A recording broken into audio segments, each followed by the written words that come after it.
Assalamualaikum warahmatullahi wabarakatuh. Kami dari kelompok 2 mengenai tentang pesan. Kami akan mempresentasikan hasil diskusi kami.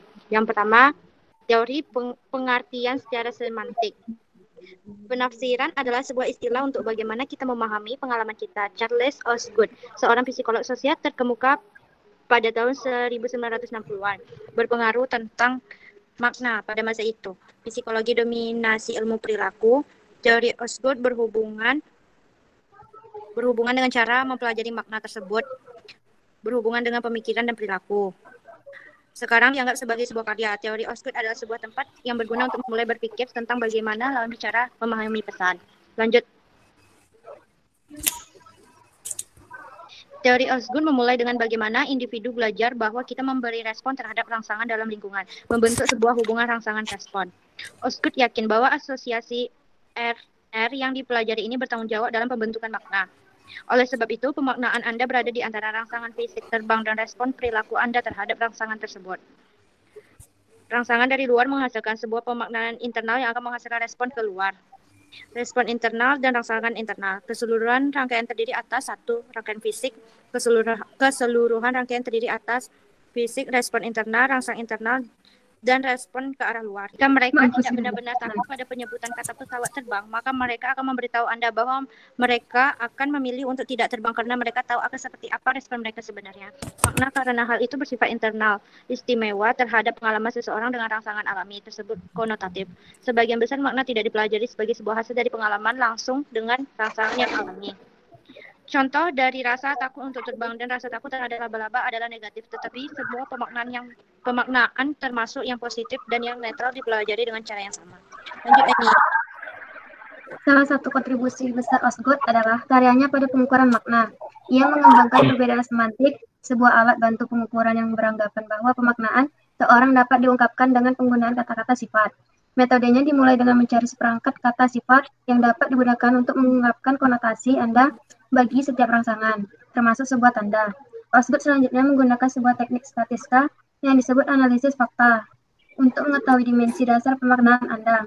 Penemuan dalam penelitian ini telah menghasilkan teori ruang semantik, terletak dalam sebuah ruang metaforis yang terdiri dari 3 dimensi utama, yaitu evaluasi, aktivitas, dan potensi. Teori-teori sistem nonverbal. Akademisi komunikasi menganggap bahwa bahasa dan perilaku lebih sering tidak bekerja sama, sehingga teori-teori dan tanda-tanda nonverbal adalah elemen penting dalam tradisi semiotik.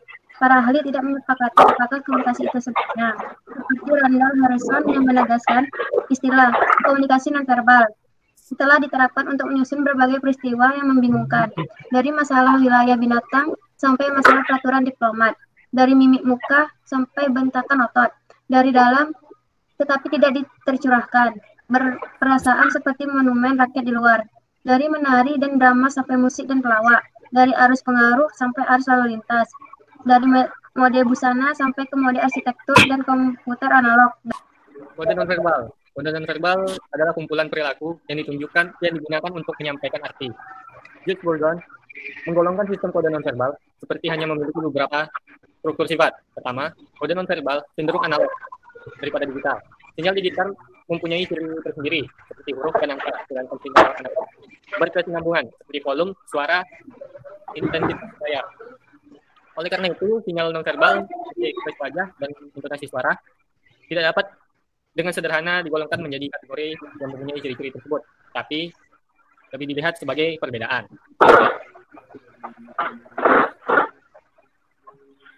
Kode nonverbal memiliki dimensi semantik, sintaksis, dan pragmatik. Semantik mengacu pada makna dari sebuah tanda. Sebagai contoh, 2 jari dipasangkan di belakang kepala seseorang adalah sebuah cara untuk memanggilnya seseorang setan. Sintaksis mengacu pada metode bagaimana tanda-tanda tersebut disusun ke dalam sistem dengan tanda lainnya. Sebagai contoh, seorang mungkin menyimpan 2 buah jarinya di belakang kepala seseorang, tertawa dan berkata mengejek Anda. Tersebut adalah sebuah gerak tubuh, sebuah tanda suara tertawa, ekspresi wajah, dan bahasa bersatu untuk menciptakan makna. Sistem kode nonverbal sering digolongkan menurut jenis aktivitas yang digunakan dalam kode. Bourgon mengusulkan 7 jenis: kinesis, aktivitas tubuh; vokalis atau paralanguage, suara; penampilan fisik; haptics, atau touch, proxemics atau ruang, phonemics atau waktu, dan artefak atau objek. Seorang antropolog yang tertarik dengan bahasa, Birchfield menggunakan linguistik sebagai model untuk karya kinesisnya. Dan kenyataannya hubungan ini sangat kuat. Yang mana istilah yang populer untuk kinesis adalah bahasa tubuh. Okay, next. Sumber adalah sumber dari sebuah tindakan. Perilaku non-verbal mungkin saja bahwa bawaan lahir tersusun dalam sistem kegugupan, spesies, konstan, atau perilaku universal yang dibutuhkan para kelangsungan hidup, atau varian lintas budaya kelompok dan individu. Sandi atau coding adalah hubungan dari tindakan dengan maknanya. Sebuah tindakan mungkin berubah-ubah dengan ketiadaan makna yang melekat pada tanda itu sendiri. Tanda nonverbal lainnya itu ikonis dan menyerupai dengan benda yang dimaknai. Menurut Ekman dan Friesen, semua perilaku nonverbal dapat digolongkan menjadi satu dari kelima jenis tersebut, bergantung pada sumber, sandi, dan kebiasaan. Tipe pertama adalah lambang atau emblem. Emblem lambang secara verbal dapat diartikan ke dalam makna yang cukup tepat. Ilustrator adalah jenis kedua dari isyarat nonverbal. Ilustrator digunakan untuk menggambarkan apa yang telah dikatakan secara verbal. Jenis ketiga dari perilaku nonverbal adalah adaptor, yang mengabdi untuk memudahkan pelepasan tekanan fisik. Regulator, jenis keempat dari perilaku yang digunakan untuk mengendalikan atau mengkoordinasikan interaksi. Regulator utamanya interaktif. Kategori adalah efek display. Perilaku ini mungkin saja bagian dari bawaan lahir, melibatkan penunjuk perasaan dan emosi.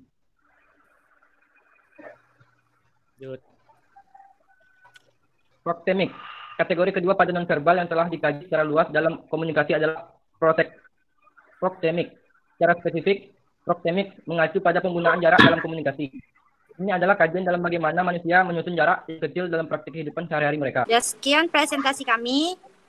Assalamualaikum warahmatullahi wabarakatuh. Waalaikumsalam warahmatullahi wabarakatuh.